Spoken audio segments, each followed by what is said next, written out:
नमस्कार मित्रों। हम पढ़ रहे हैं कक्षा 7 के सामाजिक विज्ञान इतिहास भाग। पाठ संख्या है 4, मुगल साम्राज्य। देखिए, आपको ये जो चित्र दिखाई दे रहा है, ये इस चित्र में मुगल काल के सारे प्रमुख राजा हैं।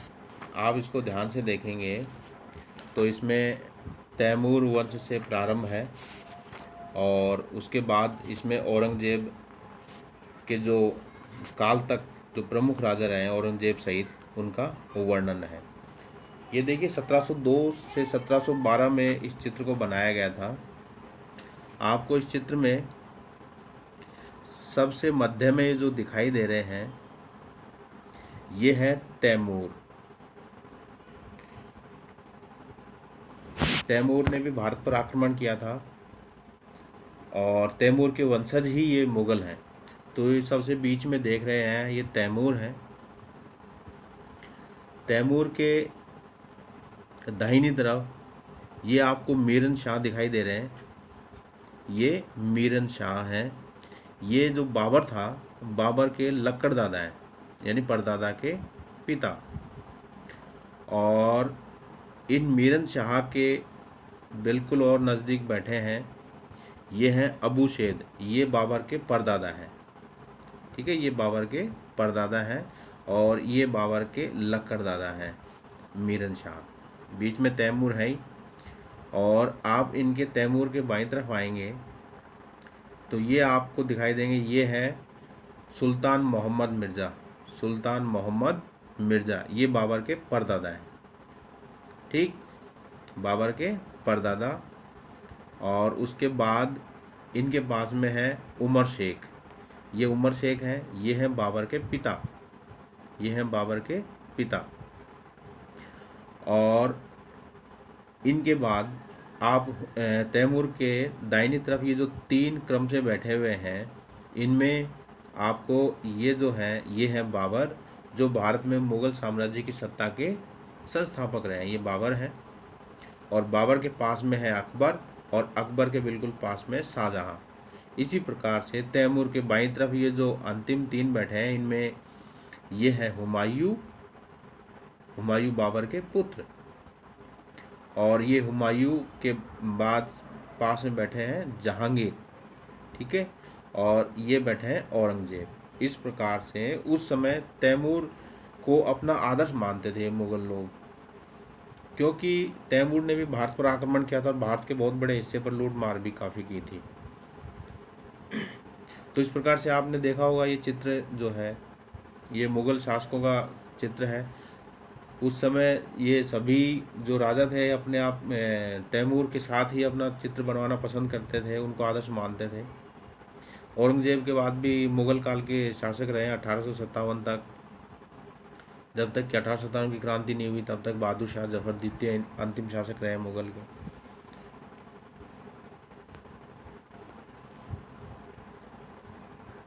देखिए, हम शुरुआत करते हैं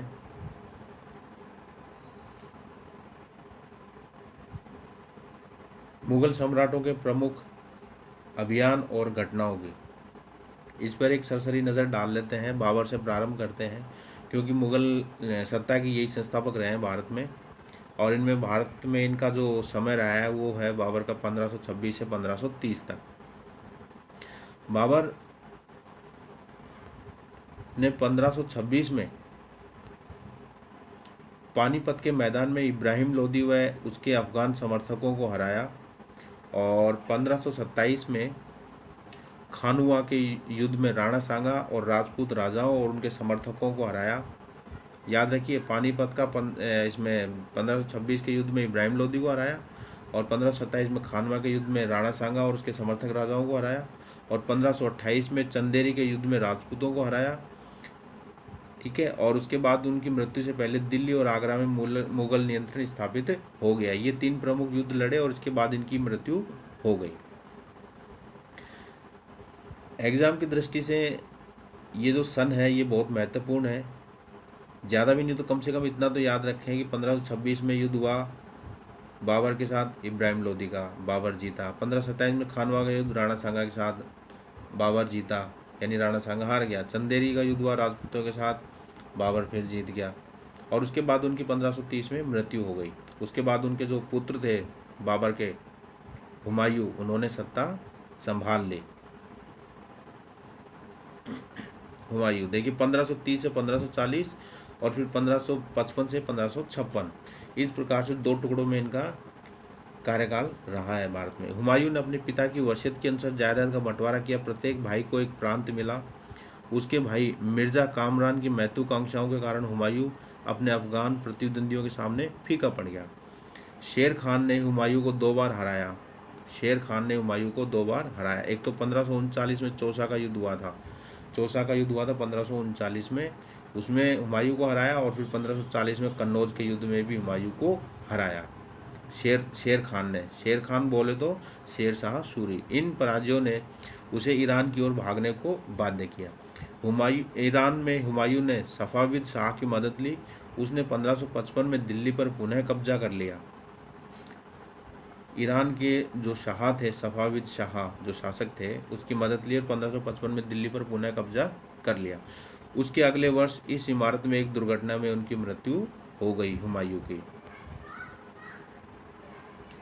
अगले शासक हैं अकबर। अकबर का जो समय है 1556 से 1605 तक इनका कार्यकाल रहा है। लगभग इन्होंने 50 वर्ष तक शासन किया।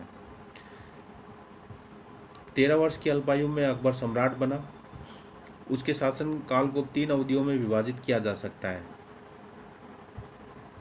एक तो 1556 और 1570 के मध्य है।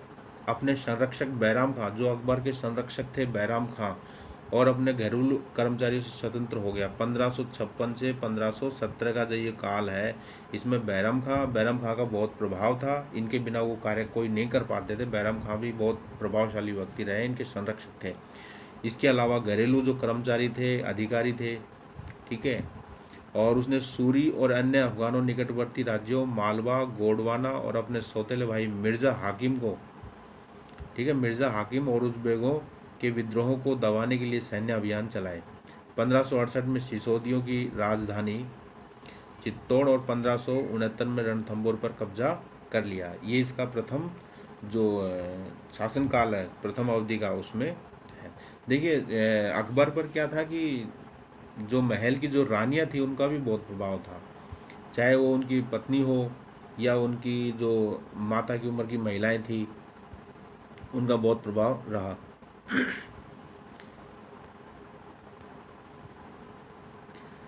दूसरा काल है 1570 से 1585 के मध्य का।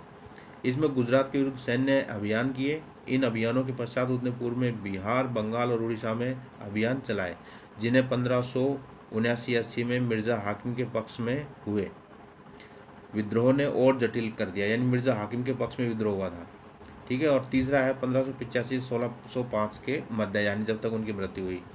अकबर के साम्राज्य का विस्तार हुआ। उत्तर पश्चिम में अभियान चलाए गए। सफाविदों को हराकर कांधार पर कब्जा किया गया और पश्चिम कश्मीर को भी जोड़ लिया गया।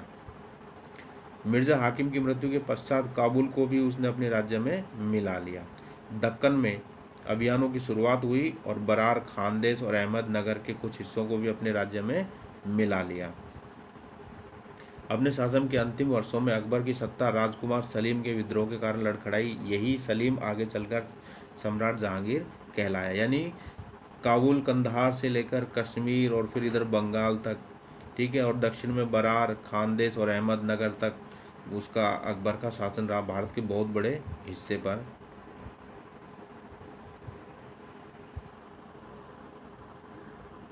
अगले शासक हैं जहांगीर, यानी सलीम, अकबर के पुत्र।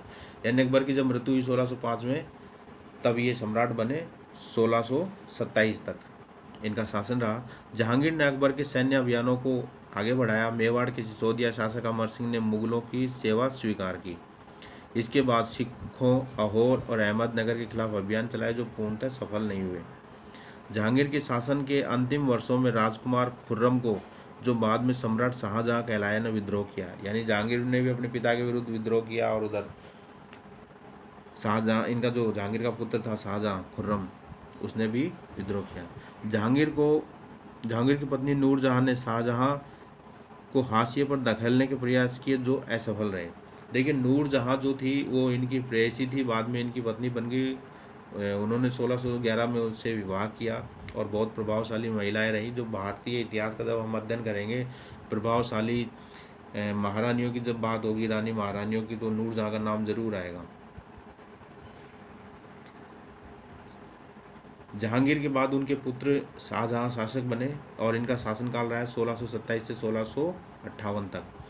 दक्कन में शाहजहाँ के अभियान जारी रहे। अफगान अभिजात खान जहान लोदी ने विद्रोह किया और पराजित हुआ। अहमदनगर के विरुद्ध अभियान हुआ जिसमें बुंदेलों की हार हुई और ओरछा पर कब्जा कर लिया गया। उत्तर पश्चिम में बल्ख पर कब्जा करने के लिए उज़्बेकों के विरुद्ध अभियान हुआ जो असफल रहा। परिणाम स्वरूप कांधार सफाविदों के हाथ में चला गया, यानी कांधार जो था अकबर ने जीता था वो शाहजहाँ ने खो दिया। लेकिन 1632 में अंततः अहमदनगर को मुगलों के राज्य में मिला लिया गया, अहमदनगर दक्षिण भारत में, और बीजापुर की सेनाओं ने सुलह के लिए निवेदन किया। 1657-58 में शाहजहाँ के पुत्रों के बीच उत्तराधिकार को लेकर झगड़ा हुआ। कब? 1657-58 में। इसमें औरंगजेब की विजय हुई और दारा शिकोह समेत उसके तीनों भाइयों को मौत के घाट उतार दिया गया। शाहजहाँ को उसकी जो शेष जिंदगी आगरा में कैद कर दिया गया। यानी आज जो आगरा में जो ताजमहल है जो अपनी रानी के लिए, मुमताज़ के लिए इन्होंने बनाया था शाहजहाँ ने, तो वो कहते हैं कि उस जेल से दिखता था वो, और उस कैद के जो खिड़की थी या रोशनदान था उससे उस ताजमहल को देखते रहते थे। औरंगजेब भी बहुत प्रभावशाली शासक रहा और इनका पुत्र था। इनका ज़्यादा विद्वान पुत्र तो दारा शिकोह को माना जाता है, लेकिन दारा शिकोह अंततः हार गया औरंगजेब से। औरंगजेब 1658 से 1707 तक। 1633 में उत्तर पूर्व में अहोमों की पराजय हुई, परंतु 1680 में पुनः विद्रोह कर दिया। उत्तर पश्चिम में यूसुफजई और सिखों के विरुद्ध अभियानों को अस्थायी सफलता मिली। मारवाड़ के राठौड़ राजपूतों ने मुगलों के विरुद्ध विद्रोह कर दिया। इसका कारण था उसकी आंतरिक राजनीति और उत्तराधिकार के मसलों में मुगलों का हस्तक्षेप। मराठा सरदार शिवाजी के विरुद्ध मुगल अभियान प्रारंभ में सफल रहे, परंतु औरंगजेब ने शिवाजी का अपमान किया और शिवाजी आगरा स्थित मुगल कैद खाने से भाग गए। जो 1665 में जो शिवाजी को कैद बनाया था पुरंदर की संधि के तहत जयपुर के राजा सवाई जयसिंह ने, तो शिवाजी ने क्या किया कि ठीक है उनकी शर्तें मान ली अपनी रियासत की, भाई ज़्यादा नुकसान नहीं हो मुगलों के द्वारा। उन्होंने अपने को स्वतंत्र शासित घोषित करने के पश्चात मुगलों के विरुद्ध पुनः अभियान किए। राजकुमार अकबर ने औरंगजेब के विरुद्ध विद्रोह किया जिसमें उसे मराठों और दक्कन की सल्तनत का सहयोग मिला। अंततः वह सफाविद ईरान भाग गया। कौन? अकबर। अकबर कौन? औरंगजेब का पुत्र। देखिए शिवाजी जो थे, जब औरंगजेब ने उनको सवाई जयसिंह के माध्यम से गिरफ्तार करवा लिया, सवाई जयसिंह ने कहा कि आपके सम्मान की रक्षा होगी, लेकिन जब राज दरबार में शिवाजी को काफ़ी पीछे खड़ा कर दिया गया अपने मनसबदारों से, तो शिवाजी को लगा कि यार ये तो काफ़ी अपमान हो गया, और उन्होंने चालाकी से वहाँ से महल से, जेल से निकल करके और अपने राज्य में आए और औरंगजेब के खिलाफ काफ़ी विद्रोह किया। औरंगजेब को काफ़ी नुकसान उठाना पड़ा और दक्षिण के कुछ क्षेत्र भी गंवाने पड़े। देखिए औरंगजेब और अकबर में यही अंतर था कि अकबर जो था वो सहिष्णु था, वो किसी राजाओं को गिरफ्तार भी करता तो उनका अपमान नहीं करता था कभी भी, और करना भी नहीं चाहिए।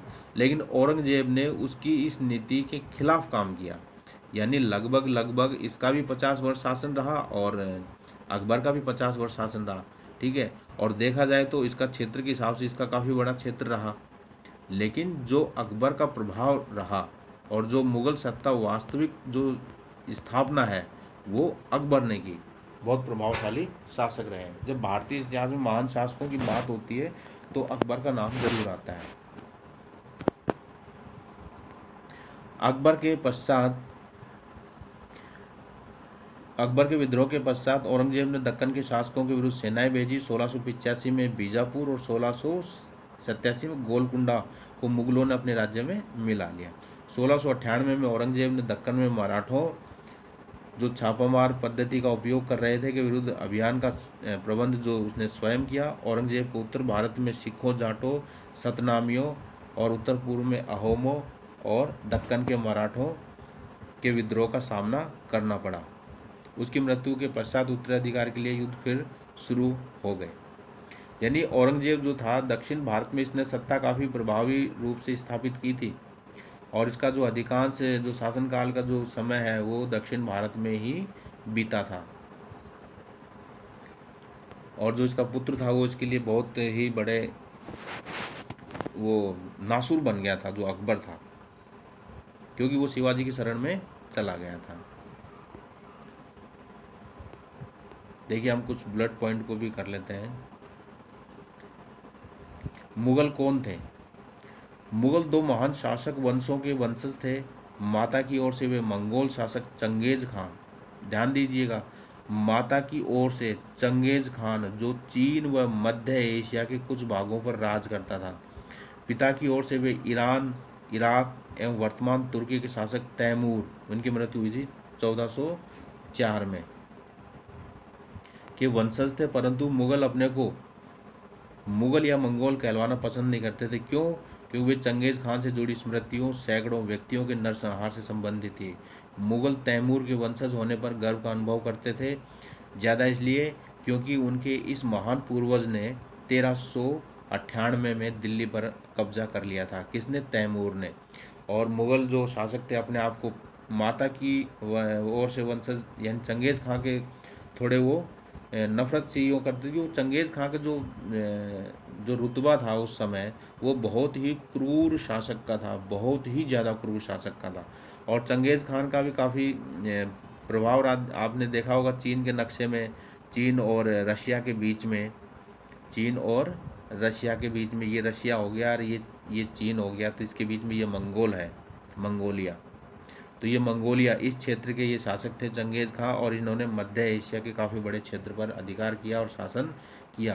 तो चंगेज़ खां, ठीक है, तो मंगोल जो मुगल थे वो उनकी माता तो चंगेज़ खान के वंश की थी और जो पिता जो थे वो तैमूर वंश के थे। ठीक है, मैंने आपको वीडियो के प्रारंभ में जो चित्र बनाया तो वो इसीलिए वो मुगल शासक क्या करते थे कि अपने आप को तैमूर के साथ दिखाना पसंद करते थे। चित्र बनाया गया था 1702 से 1712 के मध्य। मुगल सैन्य अभियान। बाबर 1526 से 1530, अर्थात बाबर ने 1526 में आक्रमण किया। ने जब 1494 में फरगना राज्य का उत्तराधिकार प्राप्त किया तो उसकी उम्र केवल 12 वर्ष की थी। यानी बाबर भी अल्प आयु में ही शासक बन गए थे। मंगोलों की दूसरी शाखा उज़्बेकों के आक्रमण से उसे पैतृक गद्दी छोड़नी पड़ी। मंगोलों की दूसरी शाखा कौन थी? उज़्बेक, जो वर्तमान में उज़्बेकिस्तान वाला क्षेत्र है वो। 1504 में काबुल पर कब्जा कर लिया और 1526 में दिल्ली के जो शासक थे इब्राहिम लोदी को पानीपत के युद्ध में हराया। 1526 में इब्राहिम लोदी को पानीपत के युद्ध में हराया और दिल्ली पर अधिकार कर लिया। दिल्ली और उस समय आगरा भी एक प्रमुख प्रभावशाली क्षेत्र था। जो उस समय राजधानी जो रियासत थी वो आगरा और दिल्ली से ही शासन चलता था। लोधी वंश का विशेष रूप से इस पर प्रभाव काफ़ी रहा है आगरा पर। उत्तराधिकार की मुगल परंपराएं। हमने देखा था अभी कि अकबर के पुत्र सलीम ने विद्रोह किया, यानी जहांगीर ने विद्रोह किया था। जहांगीर के पुत्रों ने भी विद्रोह किया। शाहजहाँ जो अंत में शाहजहाँ शासक बने, शाहजहाँ के पुत्र औरंगजेब, दारा शिकोह वगैरह इन सब ने विद्रोह किया। ठीक है, इसका कारण क्या रहा? देखिए हमारे भारतीय हिंदू में एक तो उत्तराधिकार की एक परंपरा है, ज्येष्ठाधिकार। ज्येष्ठा यानी ज्येष्ठ जो पुत्र होता है, हिंदू जो शासक रहे हैं उसमें जो ज्येष्ठ पुत्र यानी बड़ा जो पुत्र होता था वही शासक बनता था। ये है हिंदू शासकों की परंपराएं।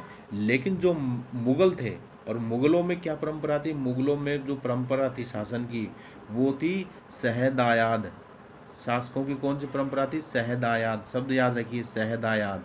सहदायाद क्या होता है? सहदायाद का मतलब है कि पिता की मृत्यु होने पर, अर्थात शासक की मृत्यु होने पर जो संपूर्ण साम्राज्य है उसके जितने भी पुत्र हैं, ठीक है, जितने भी पुत्र हैं तो उन पुत्रों में बराबर बराबर बढ़ जाती थी।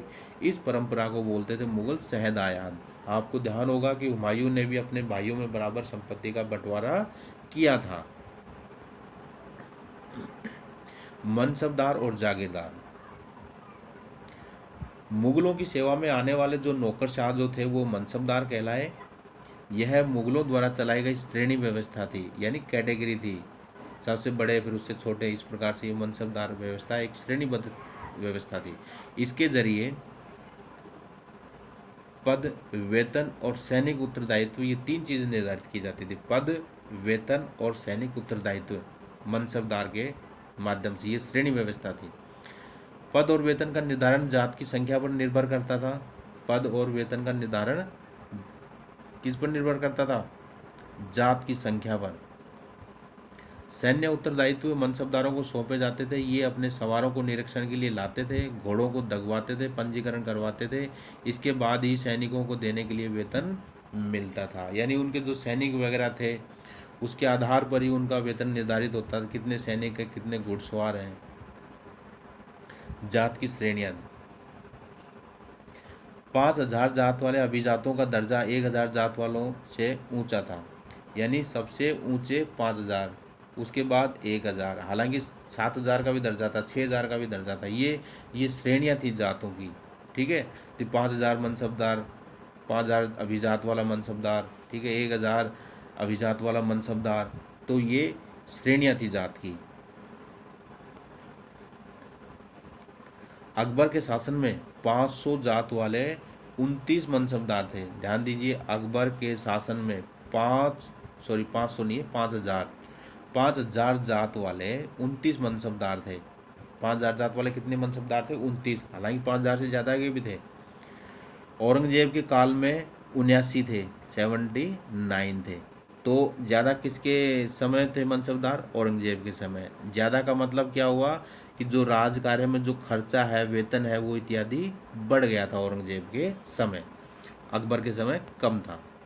मनसबदार अपना वेतन राजस्व एकत्रित करने वाली भूमि के रूप में पाते थे, जिन्हें जागीर कहते थे। मनसबदारों को सामान्यतः क्या होते थे, एक क्षेत्र दे दिया जाता था और उस क्षेत्र विशेष में वो राजस्व यानी कर वगैरह इकट्ठे करते थे। यानी वो जो जागीर मिली हुई है वो उन मनसबदारों को उनके वेतन के रूप में देती थी। भाई आप इसी से अपना खर्चा चलाओ और जो आधा पैसा है वो इसमें मुगल साम्राज्य में जमा करवाओ। मनसबदार इन जागीरों पर रहते नहीं थे, वे नौकरों से राजस्व एकत्रित करवाते थे। क्यों नहीं रहते थे? क्योंकि जो मनसबदार रहते थे तो ये क्या करते थे, ये ज़्यादातर सैन्य अभियानों में ही व्यस्त रहते थे। तो वो अपनी रियासत में न रह करके दूसरी रियासतों में सैन्य अभियान चलाते रहते थे। जब्त और जमींदार। अधिकतर स्थानों पर किसान ग्रामीण कुलीनों यानी कि मुखिया या स्थानीय सरदारों के माध्यम से राजस्व देते थे। इन्हें ही मुगल जमींदार कहते थे। यानी जो गांव का जो हेड रहता था, मुखिया जो रहता था, प्रधान जो रहता था, वही इकट्ठा करता था उस गांव का कर। जो राजस्व रहता था वही मुखिया इकट्ठा करता था और वो जो मुखिया रहता था वो जमींदार कहलाता था। अकबर के जो राजस्व मंत्री थे तो टोडरमल, ध्यान दीजिएगा, राजस्व मंत्री कौन थे? टोडरमल। अकबर के नवरत्नों में से टोडरमल का प्रमुख नाम आता है। टोडरमल ने यूँ कहें कि अकबर का जो शासन था उसको प्रभावी रूप से चलाने में काफ़ी मदद की थी और इनको अकबर ने राजा की भी उपाधि थी, राजा टोडरमल कहते थे इनको। टोडरमल ने फसलों के सर्वेक्षण पर इन आंकड़ों के आधार पर प्रत्येक फसल पर नकद के रूप में कर निश्चित कर दिया। प्रत्येक सूबे, जिसको प्रांत कहते थे, को राजस्व मंडलों में बांटा गया था। यानी जो सूबा रहता था उसको राजस्व मंडल में बांट देते। बहुत सारे राजस्व मंडल मिलकर के एक सूबा बनाते थे और प्रत्येक की हर फसल के लिए राजस्व की दर भी अलग अलग सूची इन्होंने बनाई। किसने? टोडरमल ने। जो टोडरमल थे उनकी जो उस समय की जो प्रचलित नीतियां थी वो काफ़ी समय तक चलती रही है और राजस्व प्राप्त करने की इस व्यवस्था को जब्त कहा जाता था। जो राजस्व प्राप्त किया जाता था जिस व्यवस्था के माध्यम से, इस व्यवस्था को जब्त कहा जाता था। ठीक है, और जमींदार जो गांव का हेड रहता था वो पूरे गांव का कर इकट्ठा करता, राजस्व, उसको जमींदार बोलते थे, और जब्त जिस व्यवस्था के माध्यम से राजस्व इकट्ठा किया जाता था। औरंगजेब और अकबरनामा और आईन अकबरी। अकबरनामा और आईन अकबरी, इसका नाम सुना होगा, ये पुस्तकें हैं। अकबर के मित्र व दरबारी अबुल फजल ने अकबर के शासनकाल का इतिहास लिखा, क्योंकि अकबर ने कहा था अबुल फजल को कि आप इस रियासत का और मेरा इतिहास लिखें। और यह जो 3 जिल्दों में है, यह जो पुस्तक है, ये 3 जिल्द हैं। इसका एक शीर्षक क्या है? अकबरनामा। इसका तीनों जो जिल्द हैं, इनका शीर्षक है अकबरनामा। पहली जिल्द में अकबर के पूर्वजों का बयान है। पहली जिल्द में किसका वर्णन है? जो अकबर के जो पूर्वज थे उनके बयान है। और दूसरी जिल्द में क्या है? अकबर के शासन की घटनाएं हैं। और जो तीसरी जिल्द है वो आईने अकबरी है। जो तीसरी जिल्द वो क्या है? आईने अकबरी। ठीक। और इसमें अकबर के प्रशासन, घराने, सेना, राजस्व व साम्राज्य का ब्यौरा है। आईन अकबरी बहुत महत्वपूर्ण है ऐतिहासिक दृष्टि से। क्यों? अकबर का जो प्रशासन, राजस्व, सेना, घराना, वो सब चीज़ें आईन अकबरी में ज़्यादा विस्तृत रूप से दी गई है। तो ये आपको याद रहना चाहिए कि अकबरनामा और आईन अकबरी के जो लेखक वो कौन थे? अबुल फजल थे। कंफ्यूज नहीं होना चाहिए। एग्जाम में कई बार क्या पूछ लेते हैं कि अकबरनामा के लेखक कौन थे? आंसर आएगा अबुल फजल। और आईन अकबरी के अबुल फजल। कंफ्यूज होने की आवश्यकता नहीं है। अकबरनामा यानी अकबर का इतिहास। अकबर की नीतियां। साम्राज्य कई प्रांतों में बटा हुआ था, जिन्हें सूबा कहा जाता था। यानी पूरा मुगल साम्राज्य जो था वो विभिन्न प्रकार के सूबे थे। प्रशासक सूबेदार कहलाता था। राजनीतिक व प्रशासनिक दोनों कार्य करते थे। कौन? सूबेदार। जो सूबे का हेड रहता था वो सूबेदार कहलाता था। वो राजनीतिक और प्रशासनिक दोनों कार्य करते थे। प्रत्येक प्रांत में वित्तीय अधिकारी दीवान कहलाता था। यानी पैसे से संबंधित जितने भी काम होते थे वो दीवान करता था। ये पदवी थी दीवान की। सूबेदार को अन्य अफसरों का भी सहयोग प्राप्त था, जैसे बख्शी। ये होता था सैनिक वेतनाधिकारी। सैनिकों का वेतन का अधिकारी, अर्थात सैनिकों को वेतन वितरण करता था बख्शी। ये भी बहुत महत्वपूर्ण पद था। सदर। सदर कौन था? ये धार्मिक कार्य मंत्री था। यानी धार्मिक अनुष्ठान, मंदिर वगैरह के जितने भी कार्य होते थे वो सदर की देखरेख में होते थे। फिर है फौजदार। फौजदार जो रहता था वो सेना नायक होता था। फौजदार सेना नायक रहता था। और फिर कोतवाल। कोतवाल जो था वो नगर का पुलिस अधिकारी था। अकबर ने 1570 में फतेहपुर सीकरी में सभी धर्मों के संतों के साथ एक इबादत खाना, जो उन्होंने एक स्थान बनवाया था, इबादत खाना में चर्चा की थी। उसमें सभी धर्मों के आए थे, हिंदू, मुस्लिम, सिख, ईसाई, बौद्ध, जैन, पारसी, सभी धर्मों के। ईसाई भी थे उस समय। उनके साथ चर्चा की फतेहपुर सीकरी में 1570 में। कहाँ? इबादत खाना में। ये विचार अकबर को सुलह ए कुल, ध्यान दीजिए इस शब्द की तरफ, सुलह ए कुल, सुलह ए कुल यानी सर्वत्र शांति की ओर ले गए। प्रश्न पूछा जाए सुलह ए कुल की नीति या सुलह कुल की नीति किसकी थी? अकबर की थी। यानी सभी जगह शांति हो, सभी धर्म बराबर हो। भारतीय इतिहास में ऐसे शायद ही कोई शासक मिले जो सभी धर्मों के ऊपर इस प्रकार से चर्चा की और सभी धर्मों को महान माना हो उन्होंने। अकबर ने फतेहपुर सीकरी में एक मकतब खाना या अनुवाद ब्यूरो की स्थापना की थी। यानी जो संस्कृत में जो पुस्तकें लिखी गई थी उनका अनुवाद करने के लिए एक मकतब खाना बनाया। मकतब खाना यानी अनुवाद ब्यूरो। ठीक है। वहाँ विभिन्न प्रकार की संस्कृत पुस्तकों का फारसी या अरबी भाषा में अनुवाद होता था। रज़्मनामा के नाम से महाभारत का फारसी में अनुवाद करवाया। महाभारत जो संस्कृत में पुस्तक है उसका रज़्मनामा नाम से फारसी में अनुवाद करवाया। देखिए अनपढ़ शासक था अकबर, उसके बावजूद भी उसके समय में कितना लेखन का कार्य हुआ।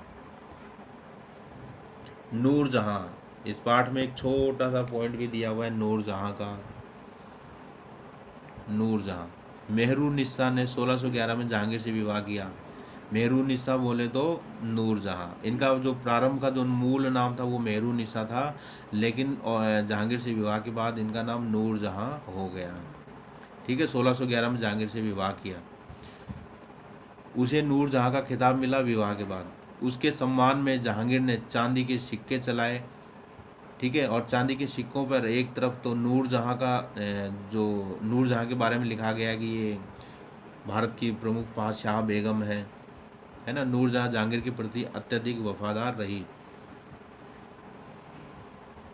लेकिन नूरजहाँ जो थी ये प्रभावशाली रही और शासन चलाने में भी इनका इंटरफेयर काफ़ी रहा जहांगीर के समय।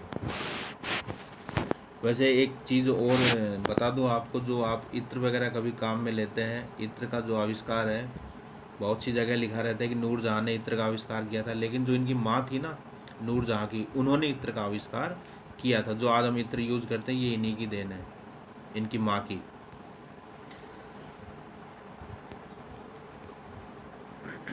दोस्तों मैं आपसे एक प्रश्न पूछना चाहता हूँ, आपने ये वीडियो काफ़ी देखा है, इसमें बताइए कि जो मुग़ल काल की जो उत्तराधिकार की जो पद्धति थी उसको किस नाम से जाना जाता था। आपने इसको ध्यान से सुना होगा तो ज़रूर बता देंगे कि मुग़ल काल में जो शासक जो बनते थे, जो उनके पुत्र शासकों के, तो उत्तराधिकार की जो पद्धति थी, ठीक है, उस पद्धति का क्या नाम था। कमेंट्स बॉक्स में ज़रूर बताइएगा।